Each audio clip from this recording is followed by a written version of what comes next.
Hi guys, it's Carl from Monkey Mod. So as you can see from the video already, this is a JM10 ACR, a Masada ACR style gel blaster.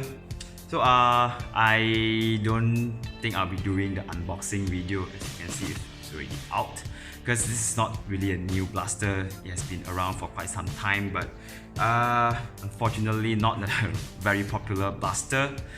Although I would consider it to be one of the best blaster, a best blaster manufactured by the JM company. Their latest J11 is kind of a letdown, so I thought I would just do a revisiting of their previous generation blaster. So as you can see, this is a sand color or flat dark earth color unit. There's also a black color ACR, which I'll be showing you in a bit. So it's no box ready, so I'm just going to go through with you guys real quick. The blaster, this particular unit is mostly stock. I just installed the aluminum inner barrel because the stock one came broke. The thing just fell apart when I opened it. So this unit came with a broken T-hop. This part just, I don't know how this happened, but I guess, you know, manufacturing defects, blah blah blah. So I had to replace the T-hop, and I thought, yeah, I'm not going to, you know, use this acrylic, so I just installed aluminum, 7.5, pretty typical standard aluminum, and also installed a Z2 style adjustable hop. And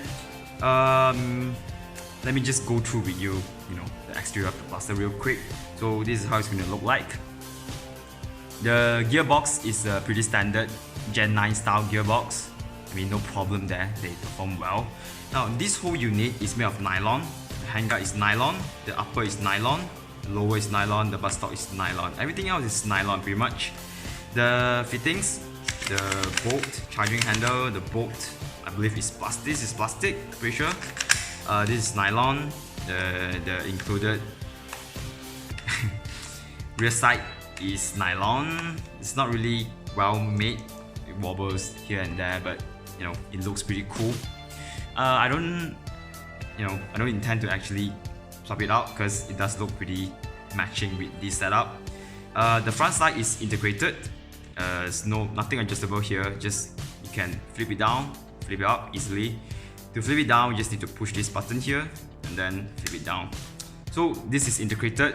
You can't really do anything about it. I do heard a lot of people say that they want to remove this so that they can have a flat top rail and they can put on whatever side they already have. But fortunately, you can't do that.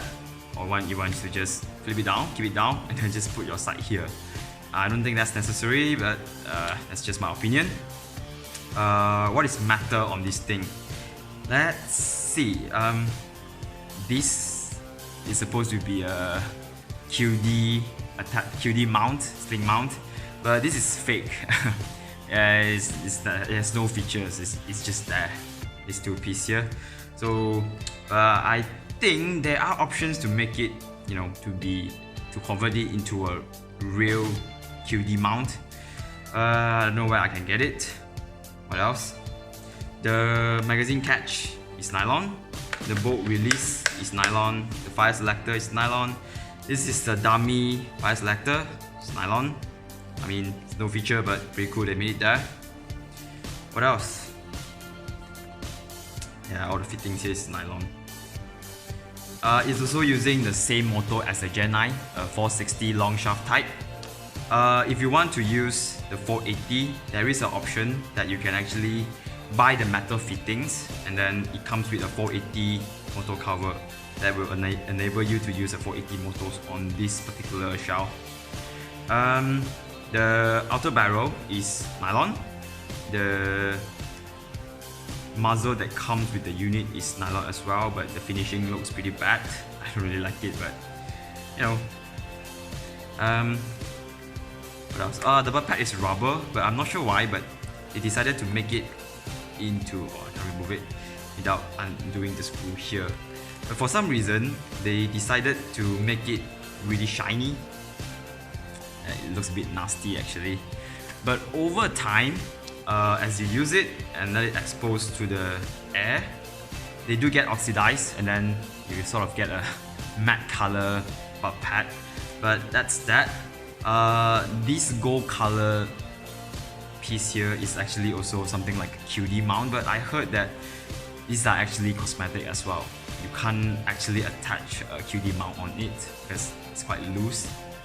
So there's not much to be said about this, because this blaster looks pretty, in my opinion, pretty handsome on its own already. Don't really need to change out anything. But there are plenty of options if you wish to. So the handguard, pretty sweet MacBook style, very comfortable. There's a proprietary rail system that you can add the Picatinny if you wish to. But stock, adjustable. I think it's 6 stitch. Let's see. 1, 2, 3, 4, 5, 6. Yep. 6 stitch adjustable but stock. The cheek rest is actually adjustable as well, but just 1 stage. You know, just pull it backward, pull it up, and then you just see this knob here. Now you just push it forward and then just let it rest like so, and that's it. You can't actually adjust it anymore. So just leave it there, and that's pretty much it. So aside from this problem, I would like to address one of the more common issue found with the JM10 is the accuracy issues. A lot of users or players reported that this particular unit, the JM10 or the ACR, sucked with the accuracy, and it's true. Absolutely true, there's no argument there. Mainly because of the outer barrel design. I'll go through with you, tell you why, and then how to fix it, or my method. How did I fix this unit that I don't really use it, but you know, I just like to address the issue with this particular unit. So the main problem was with the outer barrel. As I mentioned, I already installed a component on it, a centering piece, so that it's actually rock solid. Other than that, actually, you know, I'll just show you the black unit, which is 100% stock. So this is exactly the same thing, just in black color, and for some reason they included an orange color console. Or maybe because it's black, I don't know. I mean, whatever. Let me just put this aside. Right, so on this unit, I'll be able to tell you why the accuracy out of box for this JM10 absolutely sucked. Mainly, I mean, there's nothing wrong, absolutely nothing wrong with the gearbox. It works actually very well. I would say even more so than the Gen 9. But in fact, the gearbox is exactly the same. I'm not sure if they did any update from the Gen 9 since then, but I've tested the gearbox, the motors, absolutely fine. You don't even need to change anything. The gearbox works really good out of box. I just chronoed it, it gives me about 255 FPS out of box, and that's pretty good. But the main issue with the accuracy problem was mainly because of the outer barrel. So what you can see here, I can show you. This is the outer barrel. Now if you just see, I can actually push it here and there. See that? So this is mainly why the accuracy sucks. Because every time you pull the trigger, it shoots the gels out. You know, your plunger is hitting this and that. Your gearbox is actually creating vibrations. Vibrations not so great that it actually makes you feel like it's going to break this blaster apart, but enough vibrating force to make this outer barrel vibrate. I mean, of course, it won't vibrate like so. This is exaggerating because I'm pushing it with my finger. Now, this is one of the issue. I mean, it's just going to vibrate a bit, but enough to cause the accuracy to go all over the place. And secondly, just remove this muzzle. The inner barrel that it comes with is acrylic, so probably one of the reasons why the accuracy or the FPS is not consistent. If you can tell, this barrel, this is outer barrel and this is the inner barrel, and you can see there's actually you call a gap between the outer barrel and the inner barrel. So when you shoot, as you pull the trigger, the gearbox works and stuff. So gels shoots from this inner barrel and it actually vibrates like so. Now, this may seem insignificant from the video that I'm showing you, but I guarantee you and I promise you, this is the cause of the accuracy problem on the JM10. So once you get these two problem fixed, I guarantee you, you'll get amazing result. A lot of people say that the Gen 9 works way better than the Gen 10 is because apparently the Gen 9 has a better outer barrel design. Just a bit better because I remember it still has this issue. But at the very least, the outer barrel doesn't actually wobble like this. So I concluded that this was mainly the issue. If you can see from the camera, it's even more obvious if you can see like so. So yeah, this is the main problem. You can address it in two methods, I reckon. Two methods.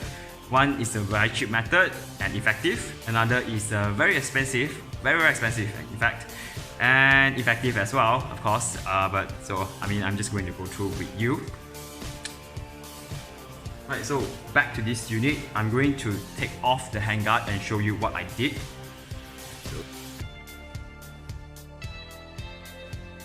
Right, so now with the handguard removed, the outer barrel is now exposed. So the problem, if I have removed the handguard, if I wobble it, you can still see that it can be wobbled slightly. So what I installed was this piece here. This is 3D printed centering piece. So as it has a shape, an exact shape that will allow you to insert the handguard like so, and this part of the centering piece, as it implies, will keep the outer barrel centered within the handguard. So when the handguard goes in like so,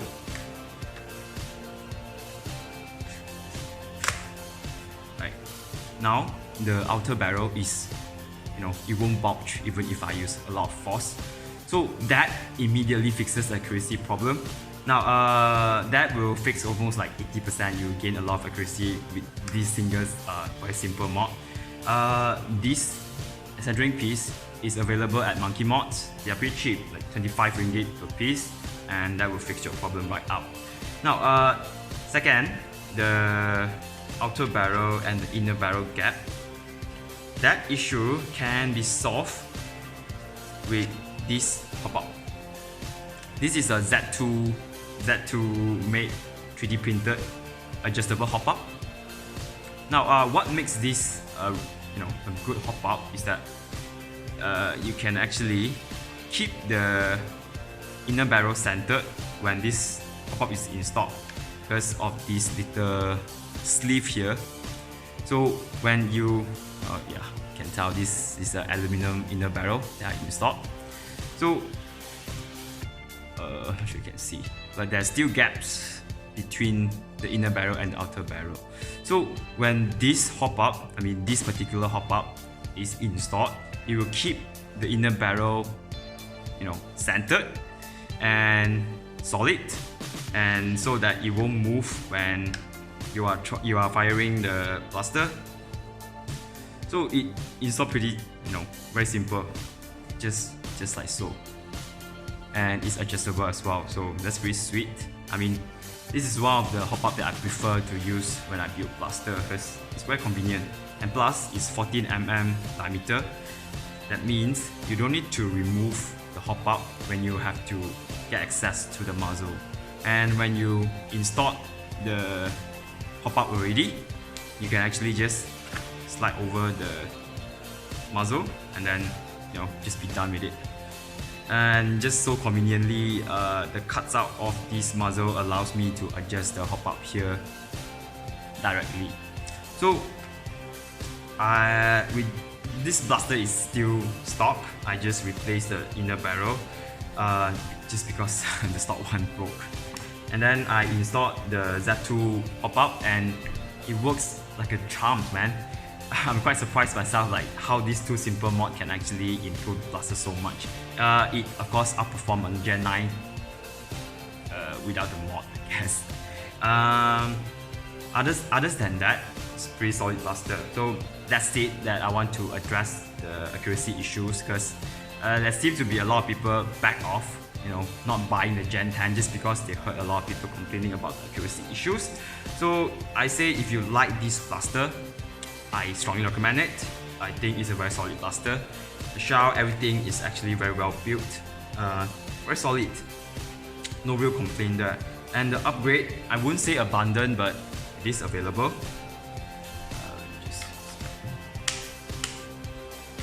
So performance-wise, my clone just out of battery, but the last clone I did, it did 255 FPS with this setup, with the aluminum inner barrel and hop-up. So out of box, doing about 255 FPS, that's pretty impressive. So I would say go for it, Now, the blaster review for itself is pretty much done. There's really nothing much to talk about. Oh yeah, I forgot to mention.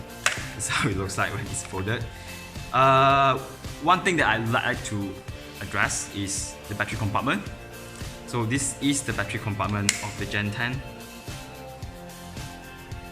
Right, so to get access to the battery compartment, you have to fold the buttstock and then open this little cap here. And then you'll find that your typical battery will not fit, no way to fit it in there. So definitely this is one of the biggest problem with this particular blaster, because player that already have their own blaster, M4 in particular, they usually will have these batteries, the Boss LiPo or any other LiPo batteries in these shapes. They will not fit in the battery compartment. Thankfully, Boss LiPo actually makes a Masada battery for it. A battery specific for the Masada. I mean, how cool is that? I respect that. But anyhow, if you have other batteries, already have other batteries, this is probably one of the reasons why you don't want to buy a Gen 10, because now you have to buy a new battery again. But if you decided to go for it, there is a solution for it. There's actually two solutions for that. You can use the Boss LiPo Masada specific battery. This one will slide in without no problem. I mean, without problem. So that's pretty sweet. No problem there. I'll just put it in there and then carefully fold it back, and then done.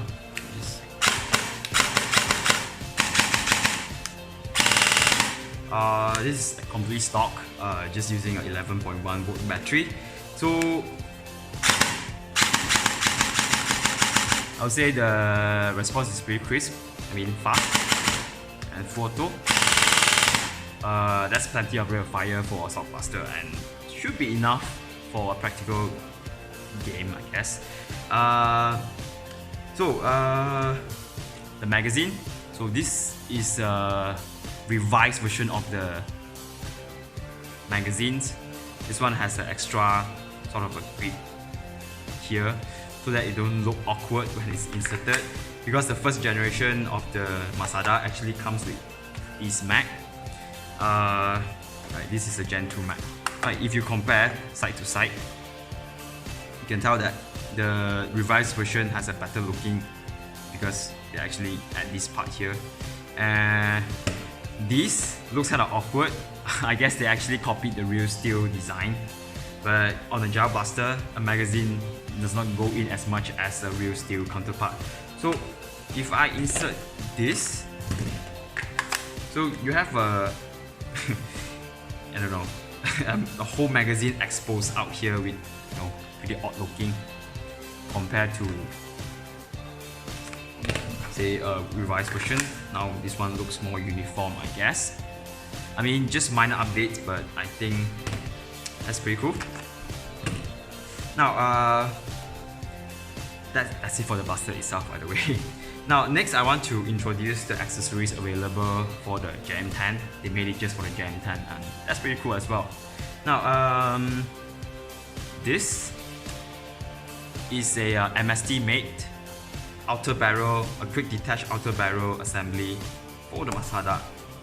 So what happened is that basically you will replace the entire outer barrel assembly here. You have to take off several screws and pins and then take off the outer barrel entirely and to replace this metal outer barrel assembly in. Now this is pretty cool. It adds a lot of weight to your blaster to make it feel way more solid. The stock one is really light. Now this will also address the accuracy issues because once this is in, it's absolutely solid. It won't bulge. I can recommend this, but it is very expensive. If I'm not mistaken, they made this particular in 4 length, 10.5 inch CQB, like this one. This is a 10.5 inch CQB length outer barrel. And then there is a 14.5, which is this. Wait, is this a 14.5? Can't remember, let's see. It is, yes, it is a 14.5 inch outer barrel assembly. There is also a 16.5 and an 18.5. I mean, obviously those are way too long for the gel blaster applications, but if you are avid collectors, you want to build your DMR Masada, you can go for those, but this is really expensive. Even the shortest one starts from 245 I remember, and then it adds 10 ringgit as you add the length. So the 14.5 inch costs about 255, 260, I can't remember, but now oh yeah, it's pretty cool because they also includes an aluminum barrel, inner barrel and a hop up. Comes with a unit. The problem is really just that it's very expensive, but it does adds a lot of detail to your blaster because on the stock unit, this gas block, you know, that's it. There's no design whatsoever.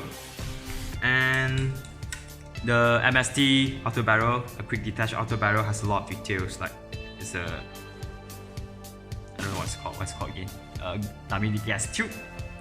And then this is a adjustable gas block or something, and a steel made muzzle, pretty cool. And also the inner barrel they include actually it hides within the outer barrel, so you can't actually install any hop up. So bummer, but at least they did not actually glue the inner barrel into the T-hop, so you can just buy a longer inner barrel and you can go on with your business installing any suppressor or pop-up, whichever that you wish to. So this is one upgrade that I think all of the JM10 owner can consider. It is very pricey, however, but it is a very nice upgrade. Right, and this is another product from MST. This is a Bushmaster tri-rail handguard. Now it comes with a really nice box and also very well protected packaging. So this is the Bushmaster tri-rail CQB handguard. Now if you have a stock outer barrel, it will probably look a bit awkward because a lot of the outer barrel will actually expose up here.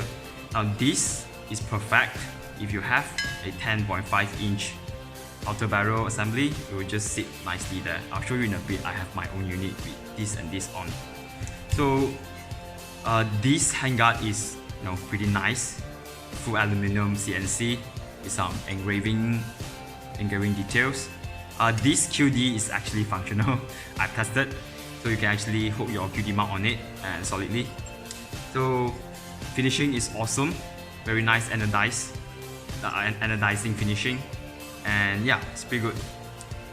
This is about 200 bucks. It's not cheap, but yeah. Right, so there are other accessories like the DMR Hanger, which I also will be showing you in a bit. But before that, let me just Right, so this is my personal unit. This is my Masada. Now this has the bronze color Bushmaster tri-rail in stock. I think the bronze color is just so much nicer because it's unique. The black is just like bland, so I don't really like that. So I have this on my own unit, and then I have a Scar suppressor on. This can be removed. Now this unit I built just for display, so I don't intend to install any hop-up. So I just leave it as is. Now if you can tell, this is the 14-inch outer barrel unit. So if you intend to go for the CQB look, you can consider this short handguard, because if you actually retain the use of the stock handguard, it actually covers up all the gas block here, so not much detail exposed. So I recommend to get this nice aluminum handguard to go with a 10.5-inch outer barrel setup. So on my unit, I actually rewired the battery compartment. So now this is empty. Into front, so that I can have a lot more battery options. Now if you have this type of a battery, you can actually install in the handguard right now, because in the outer barrel assembly, it actually has this cuts up here for you to fit your battery. So that's pretty nice. Now I mean, that will require you to open up the whole blaster and redo the rewiring somewhat, so that now the wire comes to front. Now if I show you, you can see the wires there. So the wires from the gearbox now goes in front here. Now I won't be showing you how this thing looks like inside, because another con is that if you decided to go for this handguard, now to remove the handguard, you have to undo this, and also of course the pin itself. It's pretty dumb actually, if you ask me, because now it become an inconvenience. So anyhow, I would actually recommend you to stay with the rear wiring and then just get a Masada specific battery and be done with it. So this is how my unit looks like. And if you wish to install the preload features, you can easily do so, because on a Gen 9 gearbox, I'll just show you an example. So this is a Gen 9 gearbox. It's stock. I just bought it because I want to practice how to do the preload things here. So basically, you just have to solder the wiring for the preload switch, and then they actually have cuts up here specifically for the preload switch. So when you pull the charging handle, the bolt or whatever hit this switch and it activates the preload. So I can show you how it sounds like. I mean, this has a preload switch installed. So when you pull the charging handle and you put it all the way, it activates the preload switch. So oh yeah, there's also a bolt lock. Is it called bolt lock? Yeah, I think it's called bolt lock. Functions, features in this JM10. So you can just pull the charging handle and do a lock, and then you can manually release it with the bolt release button here. Just push down and it releases. No purpose, just looks cool. And of course, the convenience of adding a preload switch is there right now. So if you need it, you can easily do so, and it will work quite nice. And that's it for my unit. I didn't do much of a mod on it, so because this just intend to be a display unit. I like this model a lot. Right, so that's it. And this is my other ACR. So this has a very nice DMR Hanger. It's pretty long. So yeah, it makes the blaster a lot more bulky and very unwieldy. If you intend to go for game, I won't recommend this. But if you want something that looks nice on your wall as a display unit, wall hanger, it's pretty sweet. And of course, this is actually also stock as well. Not going to bring it to game. So this handguard, if I'm not mistaken, is going to cost you about almost 300 ringgit. So if you decide to go for it, well, I can recommend it. It's pretty nice. And that's pretty much it for the JM10 review. This has been quite a lengthy review because I just started to introduce the upgrade parts and stuff. But conclusions, if you intend to get a blaster but are afraid of the accuracy issue, don't be. The solution is really easy. Just get a centering piece, an aluminum barrel upgrade, and a hop-up, and you'll be shooting quite well out of box as well. The gearbox works quite well. So, alright, magazine compatibilities. Unfortunately, the Magwell, similar to Gen 9, can't take a lot of magazine out of box unless you start molding the shell here, especially these two ribs. Out of box, it would take Gen 9 and of course their Gen 10 magazine. So say if you have a LDT magazine, it won't fit. It won't fit. That includes the nylon P-Max from LDT, it won't fit. But the latest E-Max would fit, so that's an option. Other than that, no real complaint here actually. So if you like this blaster, I would say go for it and just get the centering piece to fix the accuracy issues, and also the aluminum inner barrel and the hop-up. You'll be doing very well. I think that's pretty much about it. If you have any questions regarding this blaster, just ask me the questions in the comment, put your question in your comments, and please like the video. Thank you very much. See you guys soon.